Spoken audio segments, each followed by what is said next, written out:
Aku bisa berbicara dengan mayat yang membantuku menganalisa kasus kematian sebagai seorang ahli forensik. Perkenalkan, namaku Randa, dan ini kisahku.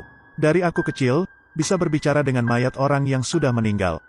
Bahkan sering ketika aku diajak ke acara pengajian kematian, aku malah mengobrol dengan mayat yang sedang dibacakan surat Yasin. Hal ini membuat orang sekitar yang melihatku menganggap aku aneh. Pernah ketika aku pergi ke acara tahlilan pamanku yang sudah meninggal, paman yang sudah tergeletak menjadi mayat berbicara padaku dan mengatakan penyebab kematiannya serta beberapa pesan untuk tanteku.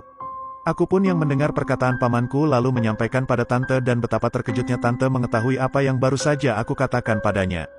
Hal ini membuat aku sering dimintai keluargaku lain untuk menjadi perantara berbicara dengan mereka yang sudah meninggal dan menjadi mayat. Keluargaku yang merasa keanehan ini adalah sebuah penyakit yang harus disembuhkan lalu membawaku ke seorang dokter asal Singapura untuk memeriksaku karena sering berbicara dengan mayat. Dokter tersebut memvonis bahwa aku mengalami penyakit psikosis yang membuatku tidak bisa membedakan dunia nyata dan tidak. Namun, ketika aku sudah besar sekarang, hal ini sangat membantuku dalam bekerja sebagai dokter ahli forensik. Para mayat yang sudah meninggal sering berbicara dan mengatakan padaku penyebab kematian mereka yang sebenarnya, sehingga aku dikenal sebagai sang 99%, karena diagnosaku terhadap kematian seseorang 99% akurat.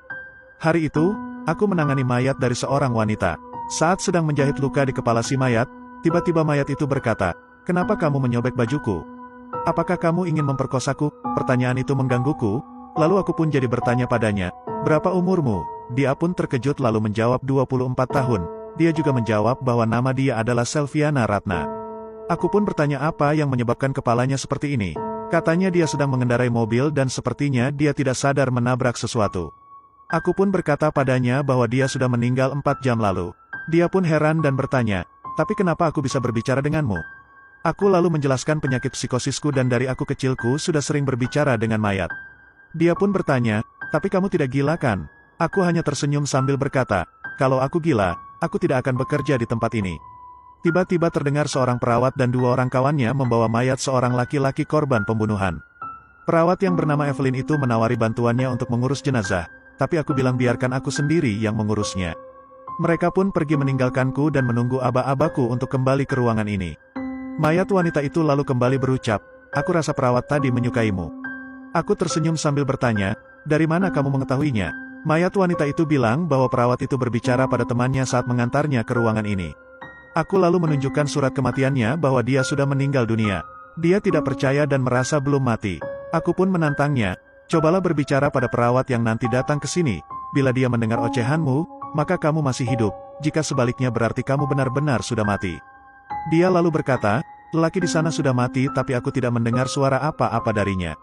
Aku berkata, "Andai kamu dapat mendengar suara mayat sepertiku, sebenarnya mayat lelaki itu sangat berisik sekali, kamu tidak bisa mendengar karena sudah meninggal." Selepas pulang kerja menangani berbagai mayat hari itu, aku merebahkan badan di atas kasur. Saking lelahnya, saat hampir saja terlelap tidur, tak kusadari ada seorang wanita duduk di kursi depan TV melihatku. Aku lalu terkejut dan bertanya, "Siapa kamu?" Wanita itu lalu berdiri seraya menempelkan kedua telapak tangannya di depan dada lalu membungkuk memberi isyarat ucapan terima kasih lalu menghilang dari balik dinding. Sontak aku langsung beristighfar, dan baru kusadari itu adalah wanita yang 2 hari lalu aku otopsi dan mayat wanita itu menceritakan semua kejadian pembunuhannya. Akhirnya kasusnya pun terungkap dan setelah aku melaporkan penyebab kematiannya, tersangka pembunuhnya pun berhasil ditangkap di rumahnya yang ternyata adalah ayah kandungnya sendiri.